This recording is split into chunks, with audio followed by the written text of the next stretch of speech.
Deputy CM Pawan Kalyan ను చంపేస్తానంటూ బెదిరింపు calls చేసిన ఆగంతకుణ్ణి గుర్తించారు పోలీసులు. నిందితుడిని మల్లికార్జునరావుగా తేల్చారు.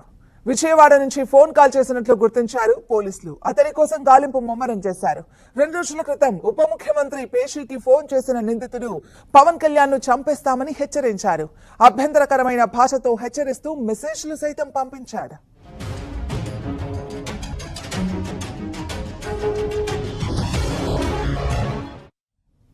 బెదిరింపుల విషయాన్ని పవన్ కళ్యాణ్ దృష్టికి పేషీ సిబ్బంది తీసుకెళ్లారు. దాంతో సీరియస్ గా తీసుకున్న పోలీసులు ఆగంతకుణ్ణి గుర్తించారు. విజయవాడ నుంచి ఈ కాల్స్ వచ్చినట్లు తేల్చారు. అయితే కాల్ పూర్తి కాగానే ఫోన్ స్విచ్ ఆఫ్ చేసినట్లు పోలీసులు చెబుతున్నారు. అతన్ని పట్టుకునేందుకు నగరాన్ని జల్లెడ పడుతున్నారు.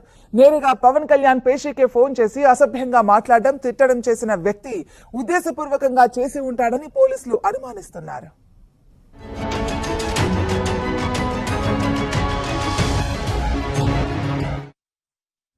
నేరుగా పేషీలకే ఫోన్ చేసి బెదిరించడాన్ని పోలీసులు సీరియస్ గా తీసుకుంటున్నారు.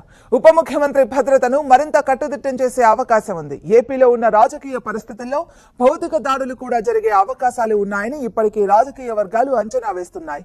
ఈ క్రమంలో ఈ బెదిరింపు కాల్స్ వెనుక రాజకీయ కుట్ర ఏమైనా ఉందా అన్న దానిపై పోలీసులు నిశితంగా పరిశీలన జరిపే అవకాశం ఉంది.